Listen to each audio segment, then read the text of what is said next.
Well, welcome back to Primetime News. And a special welcome once again to our viewers on TVJ International in the Cayman Islands and online at onespotmedia.com. Up first this evening, months before a general election is expected, Jamaicans have rated the performance of the governing JLP and the opposition PNP. The details came in the latest RGR Gleaner Don Anderson poll. Andrea Chisholm has the details.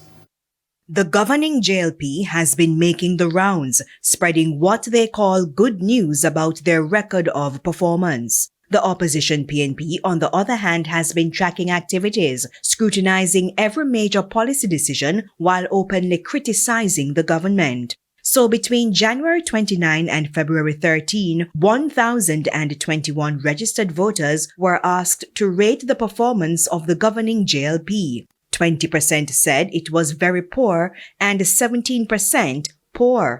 33% said it was average, 17% good, and 13% very good. Overall, the JLP had a 37% negative rating and a 30% positive rating. So more persons felt that the performance of the JLP was negative than who said it was positive.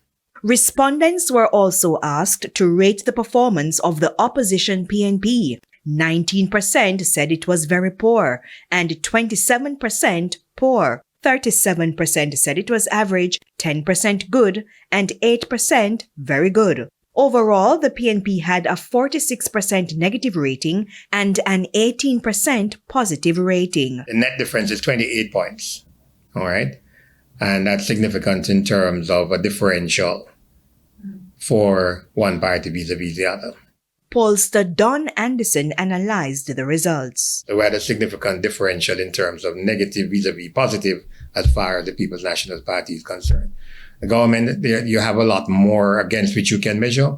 People's National Party, as the opposition, there are kind of nebulous targets. And therefore you're rating them on the basis of what they say, perhaps countering what the government has done or has said. So that's the kind of environment in which those two questions were asked. The RGR Gleaner Don Anderson poll has a margin of error of plus or minus 3%. Andrea Chisholm, TVJ News.